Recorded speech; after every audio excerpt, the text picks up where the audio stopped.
ലോകത്തിലെ ഏറ്റവും വേഗത്തിൽ വളരുന്ന ഓൺലൈൻ ഗെയിമിംഗ് കമ്മ്യൂണിറ്റികളിൽ ഒന്നാണ് ഇന്ത്യ. അവരെല്ലാം കൂടി സർക്കാരിന് നികുതിയായി അടയ്ക്കുന്നത് 20,000 കോടി രൂപയിലധികമാണ്. വർദ്ധിക്കുന്ന ആത്മഹത്യ, യുവാക്കളുടെ ലഹരി ഉപയോഗം, പണം തട്ടിപ്പ്, കള്ളപ്പണം വെളുപ്പിക്കൽ തുടങ്ങി അഡിക്റ്റീവ് ഓൺലൈൻ മണി ഗെയിമുകൾക്ക് പിന്നിലെ അപകടങ്ങൾ കൂടി കണക്കിലെടുത്താണ് സർക്കാരിന്റെ കടുത്ത നിലപാട്. ലക്ഷങ്ങൾ കടബാധ്യതയായി ആത്മഹത്യ ചെയ്തവരുടെ കണക്കിൽ കേരളത്തിൽ നിന്ന് മാത്രമുള്ളത് 20ഓളം പേരാണ്.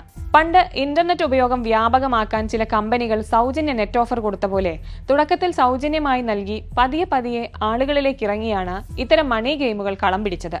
ജനപ്രിയ നായകർ പരസ്യത്തിലൂടെ വൻ പ്രചാരം നൽകിയതോടെ വിശ്വാസ്യതയും വർദ്ധിച്ചു. യുവാക്കൾക്കിടയിൽ അതിവേഗം വളർന്ന ഇത്തരം കമ്പനികളെ പെട്ടെന്ന് അറുത്തുമാറ്റുക എന്നത് അത്ര എളുപ്പമല്ല. അഡിക്റ്റീവ് സ്വഭാവം തന്നെയാണ് വില്ലൻ. പെട്ടെന്നുള്ള നിർത്തലാക്കൽ ഉപയോക്താക്കളെ എങ്ങനെ ബാധിക്കുമെന്നതും അതിനെന്ത് നടപടിയെടുക്കുമെന്നും സർക്കാർ ആലോചിക്കേണ്ടതുണ്ട്.